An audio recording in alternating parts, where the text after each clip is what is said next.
नमस्कार मंडळी, सगळ्यांना गुड मॉर्निंग. आणि आताच भोगी आणि संक्रांत हा सगळ्या स्त्रियांचा मोठा सण आलेला आहे आणि त्यासाठी एक माझं गावावरून पार्सल आलेलं आहे. सकाळ सकाळी आलं होतं, ते माझ्या मम्मीनं मला पाठवलेलं आहे.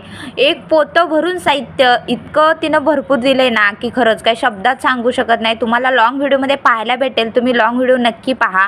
आणि इथं तुम्ही बघू शकता ऊस, शेंगा, भाजीपाला, त्याचबरोबर हरभऱ्याची भाजी, केळी, पोरांना खायला भोगीसाठी ज्या गोष्टी अवेलेबल आहेत, ज्या ज्या गोष्टींचं उत्पादन आता घेतलं जातं हिवाळ्यामध्ये, त्या सगळ्या गोष्टी तिने मला दिलेल्या आहेत. मी तिला खूप रिक्वेस्ट केली, अगं मम्मी राहू दे, मी इथं घेते, मार्केटमध्ये येतो भाजीपाला.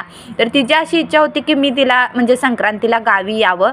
मात्र आताच आम्ही गावी जाऊन आल्यामुळे मला जमलं नाही जायचं, त्यामुळे तिने इतकी सगळी शिदोरी मला दिलेली आहे. माझं गुगल ॲडिसन पिन गावाला आला होता आणि तो मला पार्सल पाठव असं मी तिला रिक्वेस्ट केली होती, म्हणजे तिला सांगितलं होतं.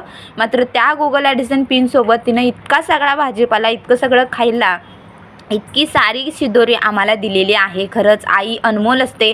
सगळी दुनिया बघितल्यानंतर मग समजलं की आई इतकं श्रेष्ठ दुसरं कुणीही नाही, कारण तीच आपल्या आईवडीलच आपलं खूप विचार करत असतात. खरंच जोपर्यंत ती माझ्या आयुष्यात आहे तोपर्यंत मी तिला जीवापल्याड जपणार आहे. चला, तुम्हाला व तुमच्या परिवाराला भोगी व संक्रांतीच्या शुभेच्छा. बाय.